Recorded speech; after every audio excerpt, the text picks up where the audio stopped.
Welcome everybody to another chess opening series, and today we're going to be covering the Trompowsky Attack. Last time we were covering the Sicilian, which was a couple months ago. It got a little bit of views, so I decided to make another one of these. And before we get into the first line of the Trompowsky and the introduction, I want to say, before we get into this, the Trompowsky Attack is one of my favorite openings, and I would absolutely recommend you to play it. If you don't watch it from me, watch it from someone else, like Hanging Pawns or someone else that, has theory. Now we'll get into the introduction segment. The Trompowsky Attack starts after d4, you have the white pieces, and they go knight f6. And in this position, you play bishop to g5, which is going to surprise a lot of people. Basically, the Trompowsky takes away Grunfeld, King's Indian, Nimzo Indian, Benoni, and Bogo Indian positions away from the entirety of the game, and you don't have to learn all the lines of the Grunfeld, which I also love, by the way, and the King's Indian and the Nimzo, and all of these things. You just have to follow some basic instructions on the Trompowsky, and we'll get into these instructions. And now let's begin the actual introduction. The entire point of this opening, there is two concepts. One, you want to generate a massive attack to your opponent, or two, you want to go into a very positional battle, which you have very simple instructions to follow, really. So yeah, without further ado, let's get right into the opening video. So let's begin. You start the game with d4. They play knight f6, and you play bishop g5. So basically, you, like we talked about in the introduction, you avoid every single bit of theory of the Indian defenses, which is basically the openings I mentioned in the start. There are not a lot of lines, just around 6 or 7 lines here. There's not a lot of theory in them. Some are really fun, some are really standard, some are really boring. Some can win you like speed games, others will win you the long game, however.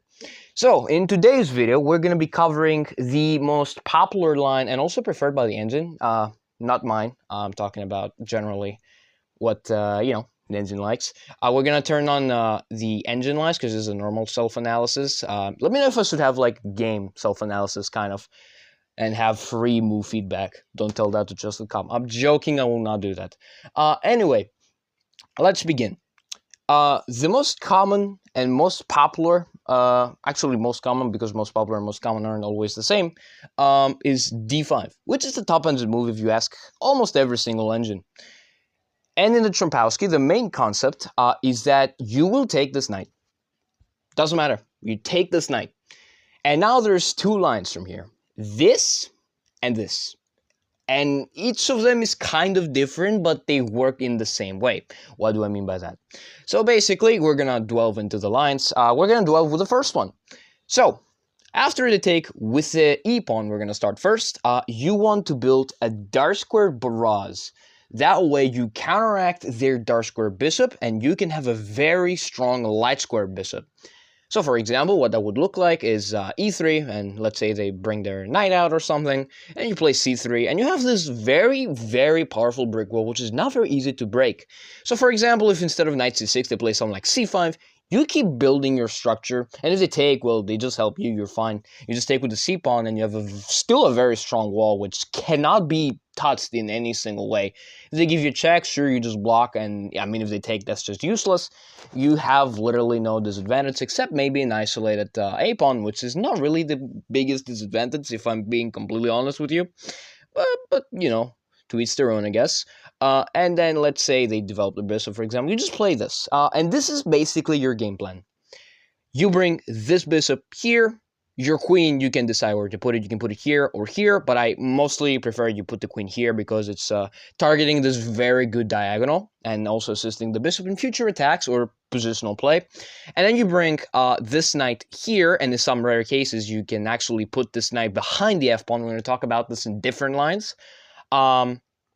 And also, this knight will go to the d2 square, and you have 2 options. Number 1, you wait for black to castle to the king side, and then you start a massive king side attack. For example, that would look like, let's just play random moves here, just to show you what I mean. You put the bishop in the powerful diagonal. Let's say they develop the queen, you develop here.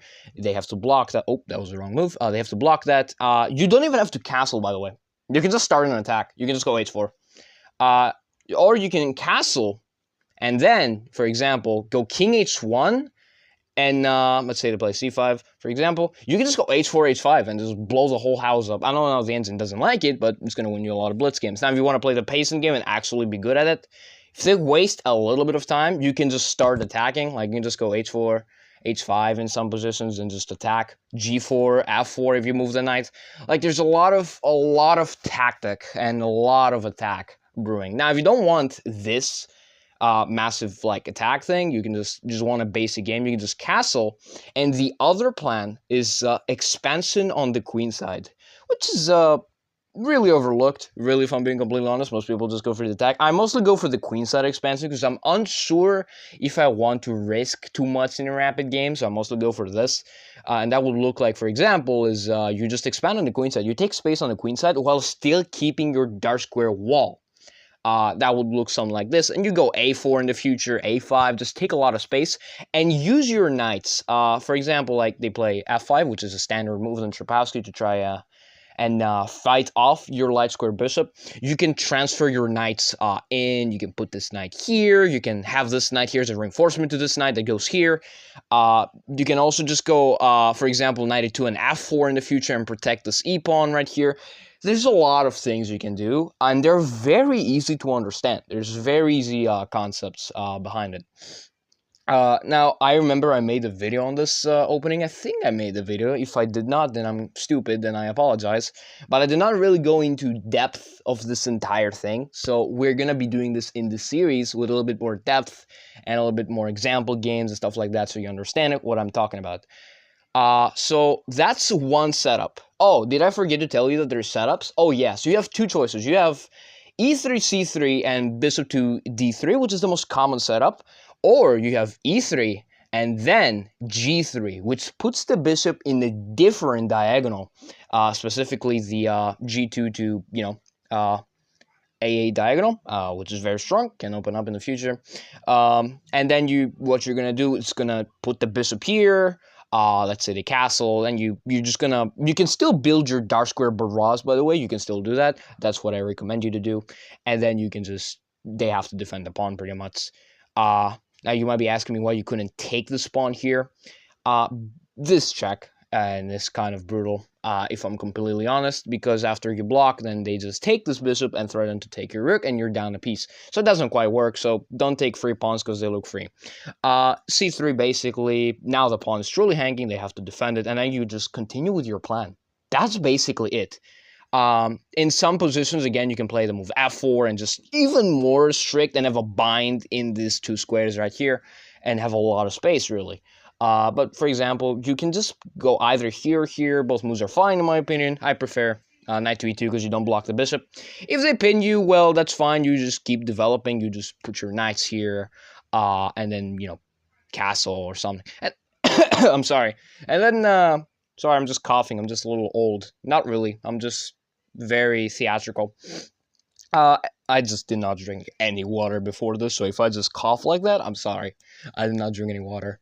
Anyway, so, yeah, let's say they just develop a rook, for example. You can develop your rooks, or you can start, again, the other idea, the expansion on the queen side. And if you're wondering if you can attack, you can. Not right now because the blunder's a pawn. You can just go f3 and then g4 and just blast this place up. Even though the engine doesn't like it, you can do this in a blitz or bullet game and just have a fun.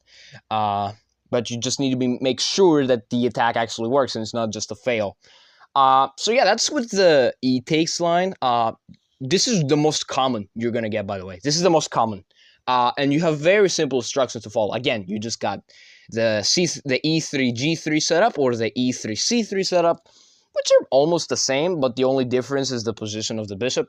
And if you're wondering, like you came from Gotham Chess, wondering about the Stonewall setup, in this position, this is a very bad move. Because this pawn is just a permanent weakness, and there's nothing for it to be done. You need to move your king. In other positions, for example, let's say in a line that we are not going to talk about today, in a different one, e6 here, this now is actually possible, because now the bishop is expendable. This is the line we're going to talk in the next episode, probably. You don't have to know that. Anyway, so yeah, that's the d5 line with the e takes pawn. Now let's talk about the g takes pawn.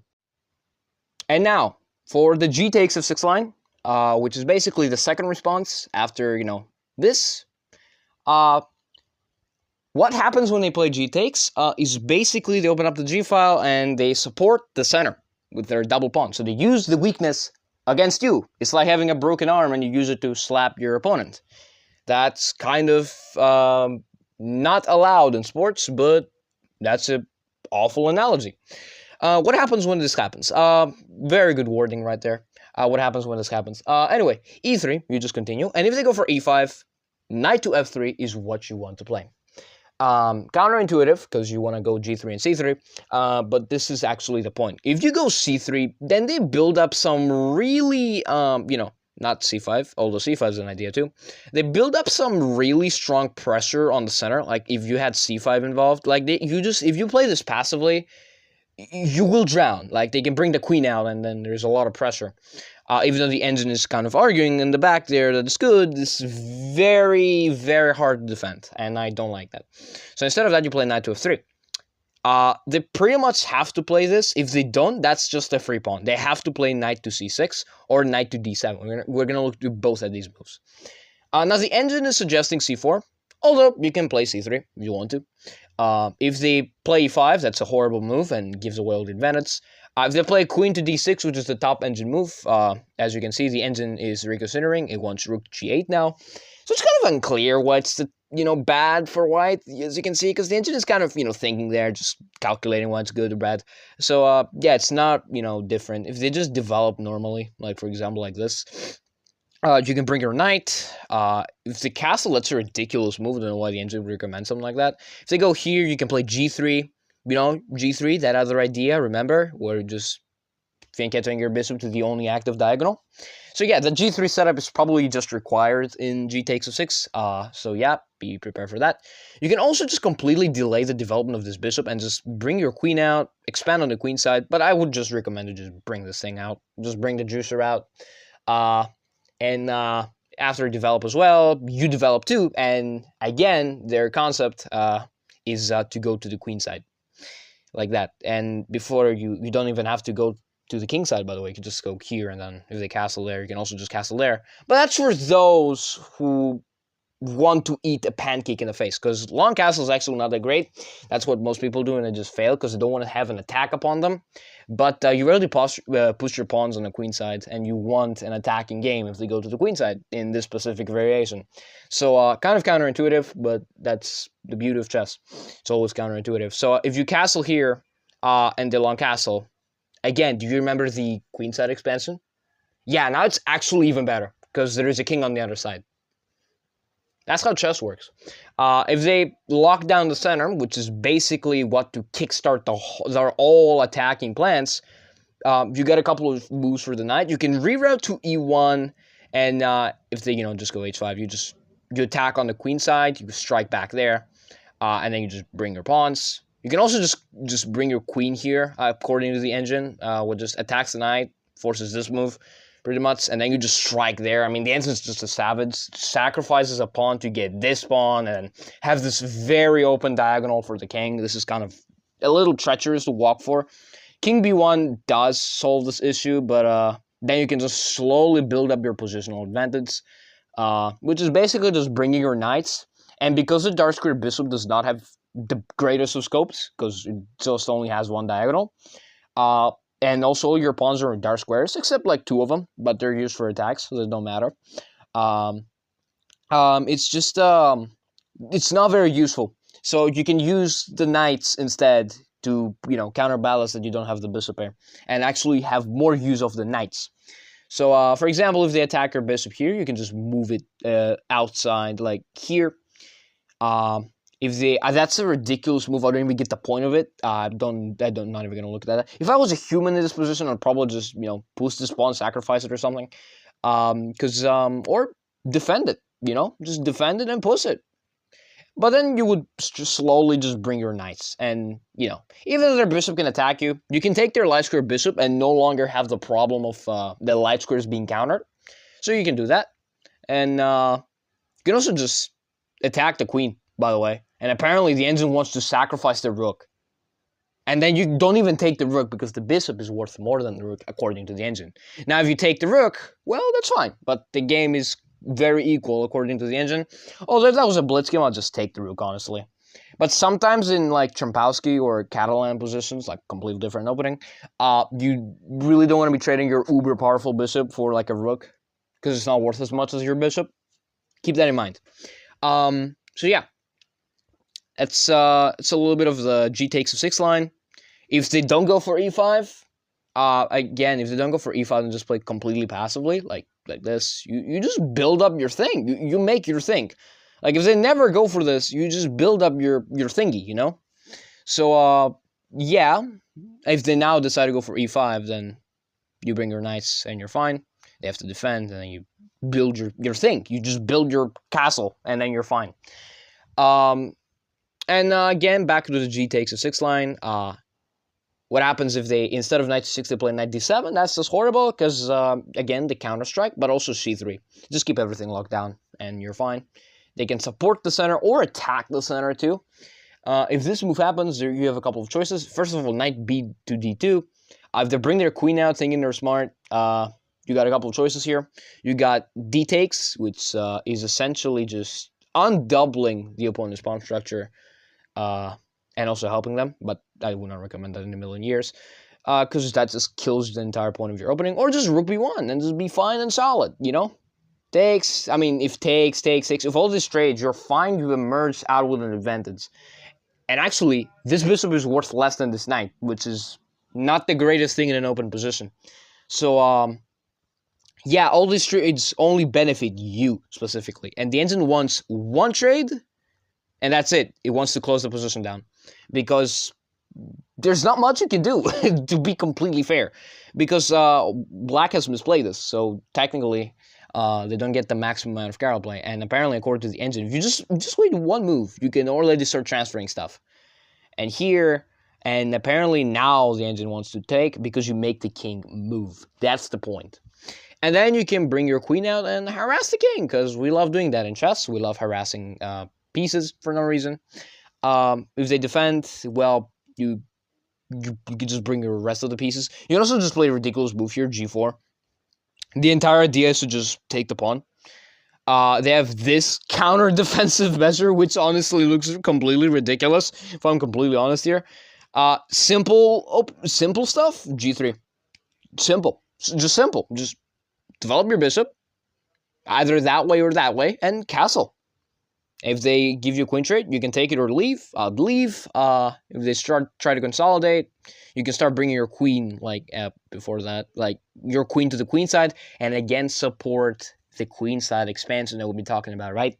I think I made a video on this opening, like, a while ago, but I didn't really go in depth of all the lines, so we're gonna do this in the series. Again, back to the topic, you can just go here and attack a lot of things. You defend all of them. You can just slide and check. I mean, the position is kind of Swiss cheese for black. Right here, your dark squares are very solid, and your light squares are also very good.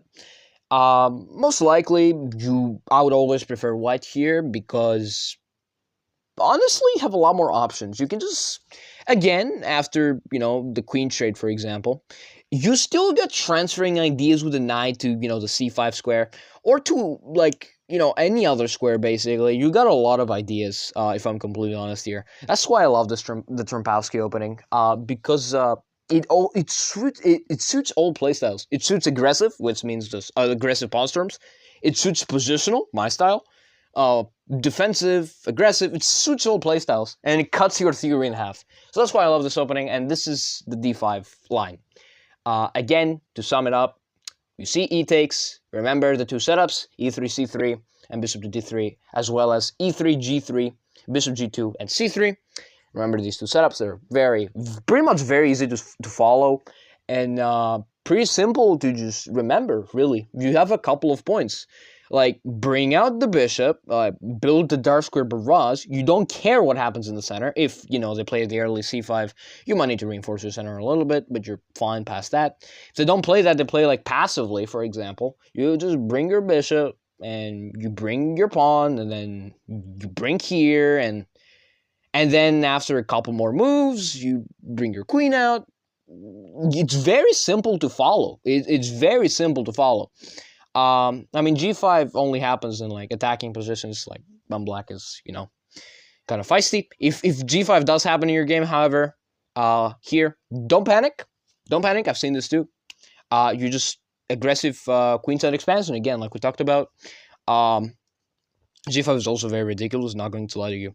If they play f5, which is a common move with the double pawn structure, you can just transfer your knights. Once again, you don't really want to take the light square bishop because it's not that worth it, because it's kind of isolated into this rectangle of pieces. You can bring your queen out.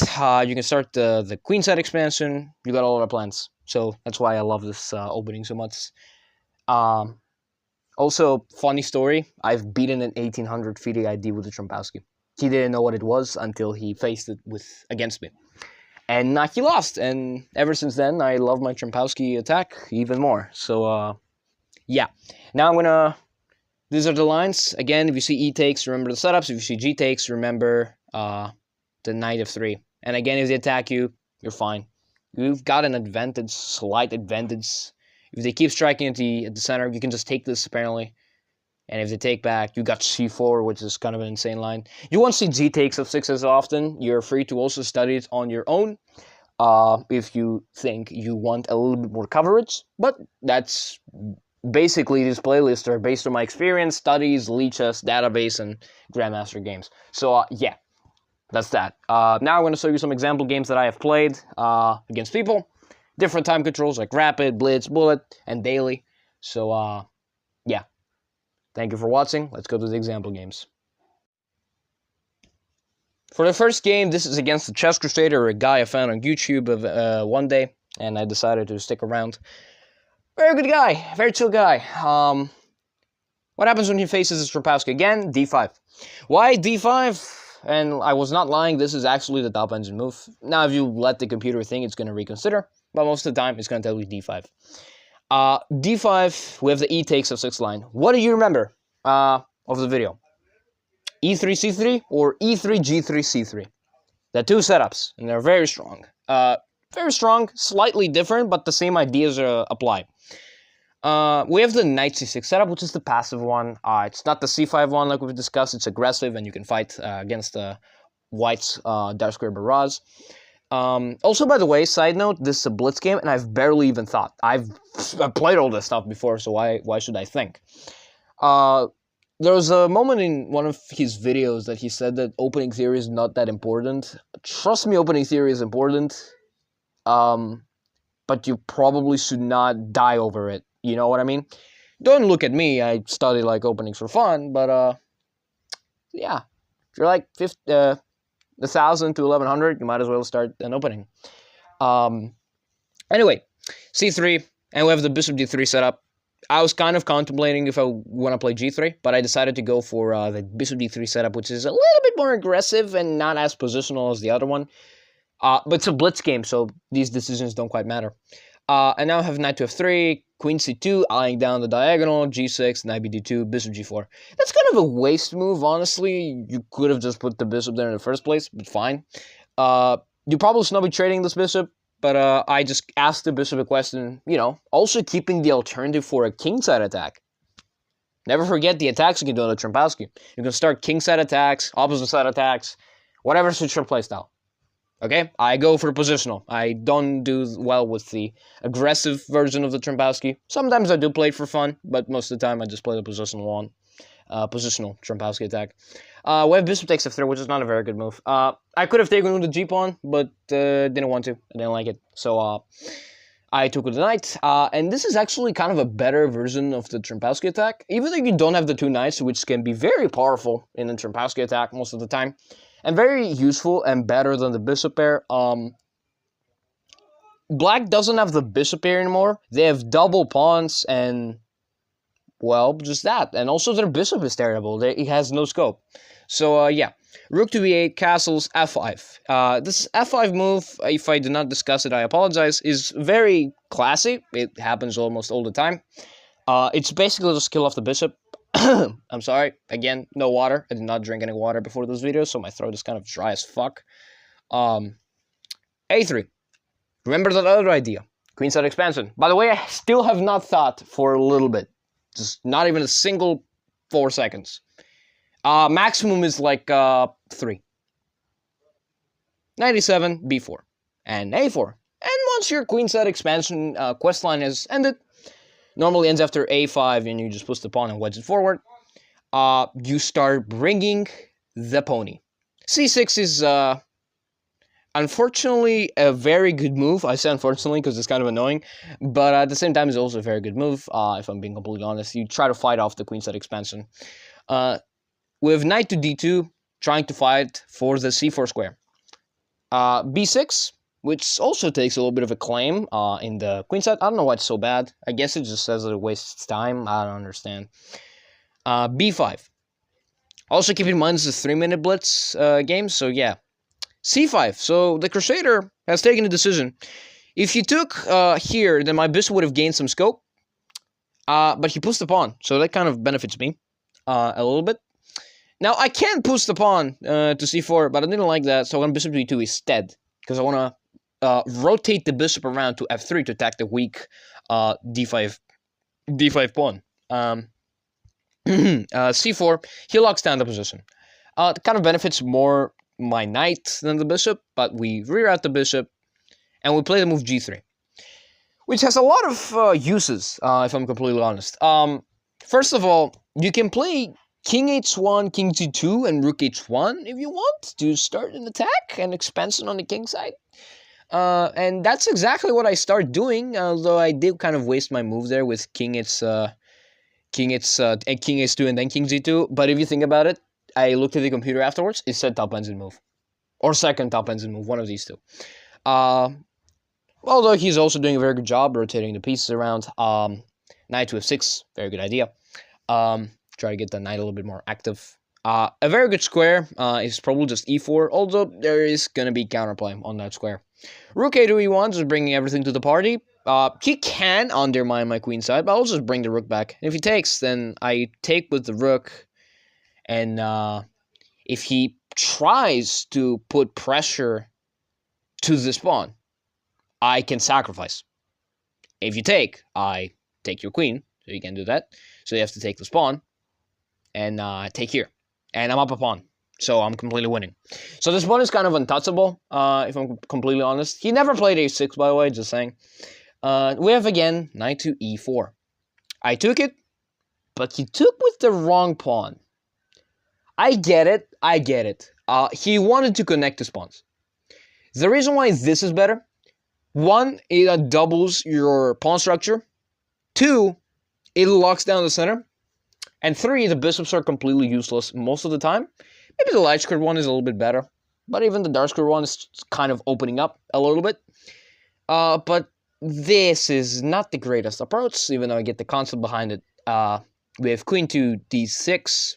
Now this is where I start to think for like 5 to 6 seconds per move. Not entirely per move, like accurately. I'm just saying a random number. And instead of also taking the pawn immediately, I decided to put a little bit of pressure to it. Just, 2 things this accomplishes. Battery on the diagonal, which is going to be very crucial. Also, the other bishop just cannot fight on that diagonal. Opposite color bishops. They favor the attacking player. Never forget that. And then I take, because I don't know what queen d5 was. And then I take another pawn, and then he kind of gets very desperate.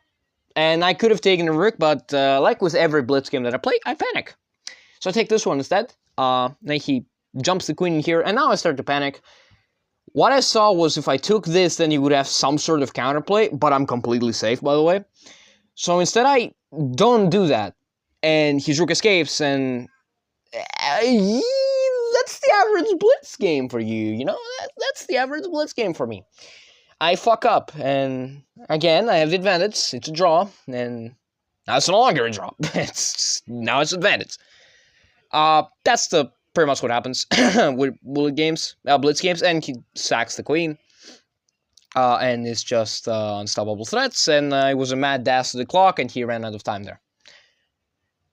that was kind of a way to show you the E takes line. So, yeah, let's go to the next game. For the second game, we've got one from the League of Champions, which was the High Elo Tournament. This is against Eastis, the 2100 player.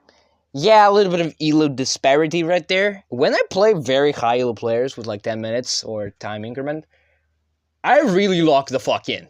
You'll see. Knight to f6, and we have again the E takes line. You'll see the E takes line a lot more because it makes a lot more sense. Because you don't really want to damage your G file for no reason. But G takes also is a very acceptable move. Again, this time, however, we go for the G3 setup, so you kind of get to see the more positional nature of the Trompowsky attack. Bishop to G2, C3. So I've got a positional game incoming. F5, very common move, trying to make a kind of a claim on the center. Clamp, Knight to E2, Knight to D2, Queen to C2. Very, very, very balanced. And then we have A5, A4. And by the way, I was really locked in this match. I was really locked in. And if you've watched the League of Championships games, you know how this game concluded. I don't have to spoil it to you, but you're going to have to watch it with me. And instead of, reacting to this knight, if I took this, then, he would just do this, and then my bishop is useless. So, yeah, I did not want that. So I decided decided that I want to continue the expanding on the queen side. So, H5, that declares war, and we go H4 to prevent any fun from being made. No funny stuff. B5. And now I start making very careful trades. Knight takes e4, D takes e4, now we do it. Although I would prefer, with this to just kind of destroy my bishop. But we have D takes with like that, and now we put the knight here. And I expected bishop takes, because the bishop is not as good as the knight. And now I take with the f-pawn. I did not take with the g-pawn because I thought it was kind of risky. And just fast forwarding, this is the position that I've gotten. And this is, you get to see the positional nature of the Trompowsky attack, which is very good. Very equal so far. Against a 2100 Elo player, you can't ask for much. Bishop to a6, and I have an advantage apparently here according to the computer. But I did not see that because I have my own other ideas. Again, we're copying each other. And apparently f3, to try and undermine the thing, was the better move. But honestly, did not like it. Because I thought they can push, but then they would hang the pawn. So I did not know what I was thinking about, but did not see that, obviously. And instead I played this move, which very positional, trying to reroute the bishop. And also in case the bishop opens up, we might have a trade. Now this opens up, and now I have a choice either to take the bishop or close the diagonal. And I decided to close the diagonal. Cool. And now I reinforce this, and I go here. And then I go here. I reopen the diagonal with my terms. Now he defends, but I decide to force him to take me. Very equal game still. Black has a slight advantage, but honestly, it's pretty much equal. And then now I do force him to take me because of this. Takes, and if you know how this game ended, folks, Black slowly built up an advantage. It was very hard to tell the advantage, honestly. I still kept my nerves. I thought it was just a draw, like clean draw. And his clock time also was running very low, so try to dirty flag, like I always do. But I blunder in the end game, and if you remember the famous League game of Raven, mouse slipping his kink, I wanted to go here, preserve the draw, but mouse slip. That's how I lost the game. So 47 moves of brilliancy just to mouse slip. Basically, that's what happened. Someone really hated me that day, and they sent the worst curse after me. So yeah, that's how this game ended. I literally just resigned the moment I played it. I was like, oh my god, I mouse slipped. I don't even have a mouse. I have my finger. So, I don't know how that happened. I blame the software that I hopefully did not throw... Oh, sorry about the flip. Of the fun, that I hopefully did not throw off the balcony that day, but yeah, that's that. So that's this game. I mean, you get to see the positional nature of the Trompowsky, really. You get to see how, you can play. Now, I'm not the greatest positional player in history, but honestly, in my opinion, I did very well. I did a very good job of, keeping the bishop away. I did a very good job expanding on the queen side. identifying the squares I can put my pieces in, even though there weren't too many. Making the right trades to keep the position closed and balanced, and stuff like that. And I blundered basically with the mouse slip. I did not lose tactically, strategically, positionally, aggressively. I lost to a freaking mouse slip. I'll take that to my grave. I really held my nerves in this game, even though I completely fucked it up. So that's this game. Let's go to the last example game that I got for you. And folks, this is again another League game. This is the quarterfinal.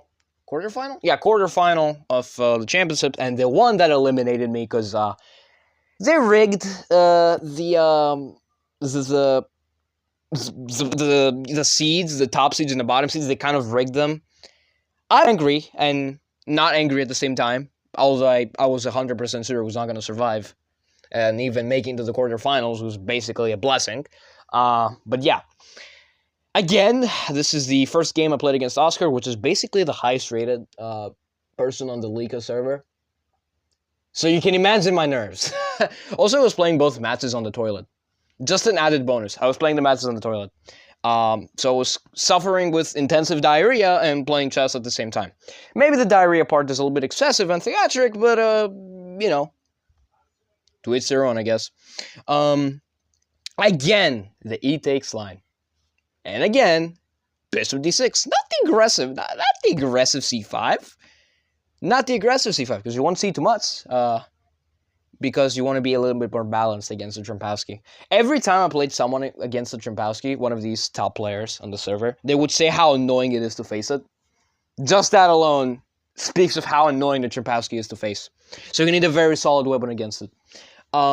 G3, again, for the G3 setup. Every time I play one of those very important games, or rapid games, I go for G3 instead of E3, C3, Bishop D3. It's kind of a more positional setup, which fits my playstyle a lot more, if I'm completely honest. Castles, Bishop G2, and again, we have C3, and the basic moves. You remember the basic moves? I don't know why it's so slow. It's trusted calm. What are you doing? Stop.